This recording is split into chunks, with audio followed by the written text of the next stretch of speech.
Bonjour, j'espère que vous avez manqué. Comment est-ce que vous allez? Moi je vais très bien. Écoutez, j'ai remarqué qu'il y a énormément de gens en commentaire qui sont surpris par le fait que je passe énormément de temps à la maison. Les gars, je suis en télétravail, je travaille de chez moi. C'est pour ça que je passe à peu près 90% de mon temps chez moi. Punto finito, il n'y a pas... Et c'est un choix personnel. Je sortais du frigo, ce qu'on va manger tout à l'heure, c'est le mets de pistache que j'ai laissé au congélateur. J'aurais dû le réchauffer très tôt le matin ou bien le dégivrer au moins.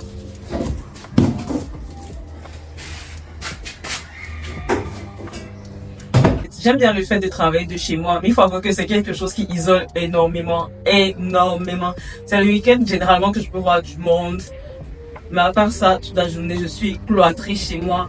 Rares sont les moments où je peux sortir, quand peut-être faire des dérogations, que j'ai des courses à faire à l'extérieur, oui. Mais la plupart du temps, je suis chez moi, devant mon ordinateur.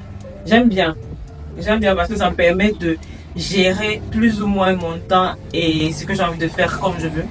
C'est cette pseudo-liberté-là que j'aime bien. Après, c'est compliqué d'être libre quand tu travailles pour quelqu'un. Parce que quand tu travailles pour quelqu'un, tu peux pas vraiment parler de liberté. Et je ne suis pas des gourous entrepreneurs. Je fais pas partie des gourous entrepreneuriaux. Je fais pas partie des gourous qui prônent l'entrepreneuriat. Absolument pas. Tout le monde n'a pas envie d'être à son compte. Tout le monde n'a pas envie de se casser la tête à être à son compte, avoir son entreprise, à ne plus être salarié. Mais factuellement, tu vas parler de liberté quand tu travailles pour quelqu'un, c'est impossible, ça n'existe pas. Mais les gars, ça fait 3 jours, non, ça fait 5 jours à peu près quand c'est pas vu, 6 jours. Parce que je filme ça aujourd'hui et je vais poster ça demain jeudi. La dernière vidéo, je l'ai postée jeudi, donc ça fait à peu près 1 semaine qu'on ne s'est pas vu. Tout ça, c'est de la faute de Game of Thrones. On va attraper la veste de personne d'autre parce que c'est clairement de la faute de Game of Thrones.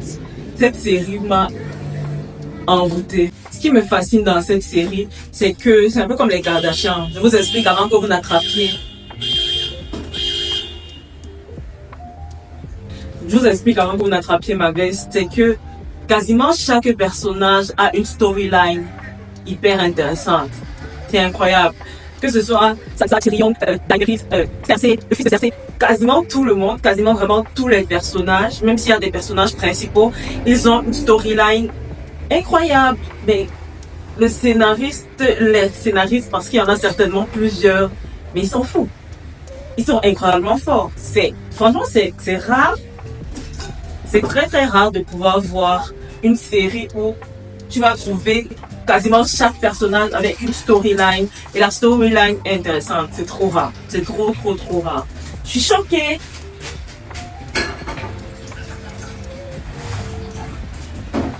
Et je compare ça aux Kardashians parce que c'est exactement la même chose qui fait la force des Kardashians, c'est qu'il y a quasiment 5 filles et les 5 filles ont des histoires intéressantes en fait. Je ne sais pas que centrer sur un personnage principal, même s'il y a toujours le personnage principal, c'est que quasiment les 5 filles, elles ont des storylines intéressantes, tu vois, et c'est compliqué pour le spectateur de s'ennuyer du coup. J'aimerais bien écrire une série comme ça un jour, une série où je prends 5 personnages et les 5 personnages ont des storylines vraiment intéressantes. C'est incroyable. Tant de talent.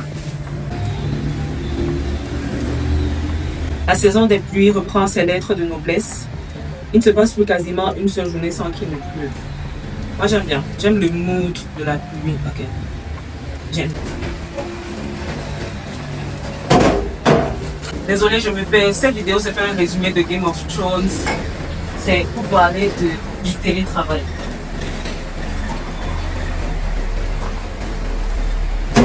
J'essaye souvent, j'avoue, de m'habiller de façon correcte parce que sinon je risque de passer toute la journée en étant en pyjama, littéralement, de ne faire vraiment aucun effort le matin. C'est pour ça que je serre le cœur au maximum pour faire tout ce que j'ai à faire le matin. Et quand je me pose devant l'ordinateur, j'ai bouclé ce que j'avais à faire. Que ce soit le ménage, que ce soit la cuisine, que ce soit...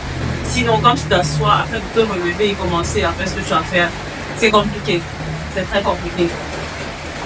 Donc, écoutez, pour les gens qui sont très sociables, je pense que le télétravail n'est pas du tout approprié.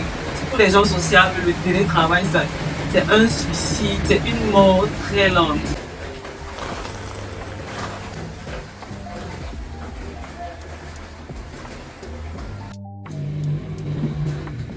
En fait, c'était la pâte d'arachide, c'était pas le mets de pistache.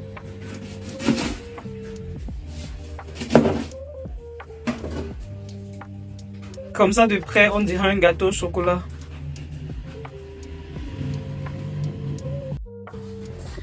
Ne me posez pas trop de questions. C'est un plat que quelqu'un m'a donné et je ne savais pas trop ce qu'il y avait dedans. Sûr que la personne m'a dit ce qu'il y a dedans, j'ai oublié. J'ai juste vu ça dans le paquet. J'ai juste vu ça dans des feuilles. Je me suis dit c'est le mets de pistache. Soit le mets de pistache, soit les combats. C'est ça qu'on appelle les combats, non, les faces. Pas d'arachide ou les combats. Écoutez.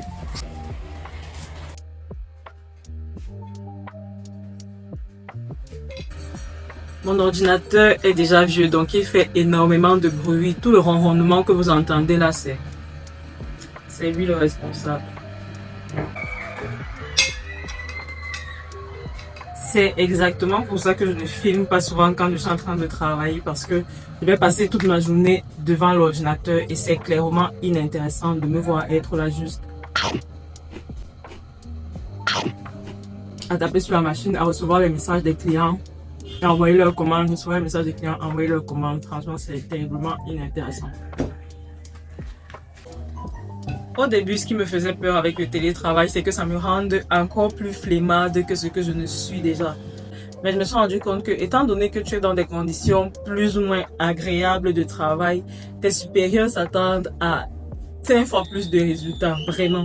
Vu qu'on n'est pas tout le temps sur ton dos à te dire ce que tu dois faire, comment tu dois le faire, même si on te le dit, il y a cette proximité-là qu'il n'y a pas comme quand tu es par exemple dans un bureau et tu as plus de pression. Même personnellement, j'ai plus de pression, donc ça me fait travailler 5 fois plus justement.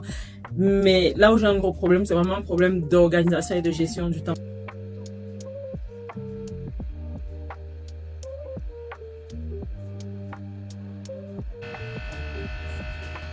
Je crois que travailler de chez moi, c'est l'une des choses qui a fait que je prenne un peu de poids. Chaque fois que je m'ennuie, je vais prendre une petite sucrerie comme ce bonbon, je vais essayer de manger quelque chose tout en restant sur place.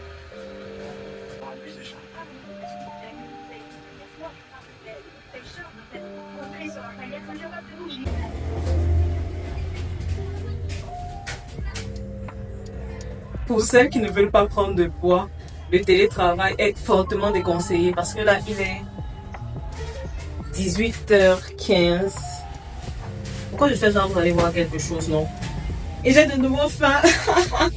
En même temps, vous avez vu le plat que j'ai pris, c'était pas grand chose. Voilà.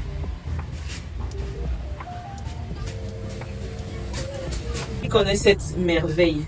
Je vous présente la 8e merveille du monde, le coquille. J'adore ce plat, j'adore. Rien que de penser que je vais le manger, je suis toute contente. Mais malheureusement, je ne sais pas le faire. Ah, je devrais faire un cooking with me où j'apprends à faire le coquille. C'est comme ça que j'ai l'idée. Hop. Merde.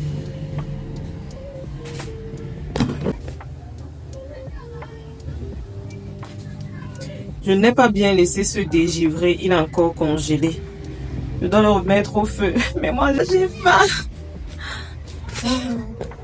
Calix, courage.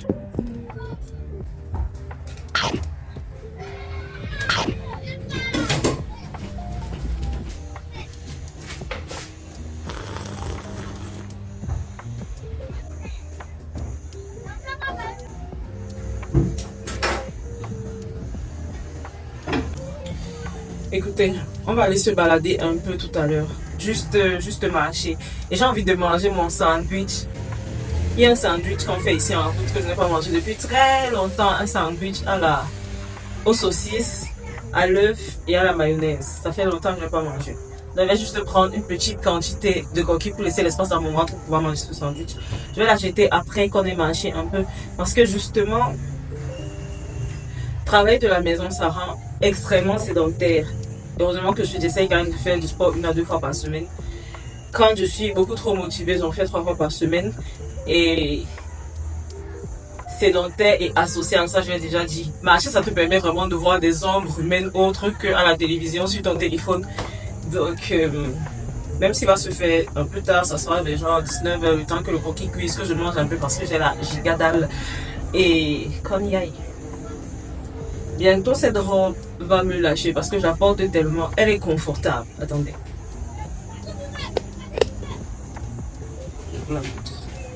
Regardez. Elle est confortable. Quand tu as chaud, c'est excellent parce que faut pas croire que parce qu'il pleut, il fait pas chaud. Là, il vient de finir de pleuvoir, mais je vais quand même mettre une veste quand elle est sortie, mais je préfère la porter. Elle est giga confortable. De base, c'était une tenue de sortie, mais je me suis dit, allez, khalas.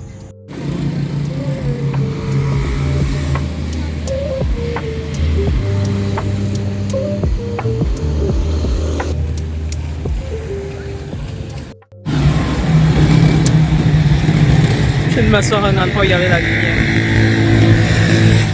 J'aime trop les lumières orangées. Franchement, c'est trop... C'est apaisant, c'est super apaisant, plus que les lumières blanches en tout cas.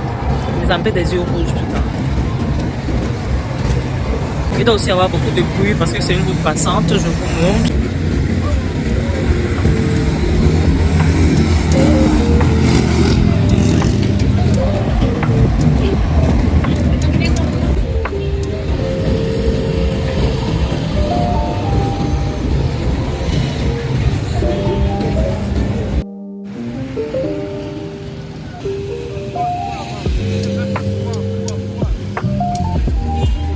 Bonsoir, ça va? Je prends un pain de 100 francs avec 2 boulettes.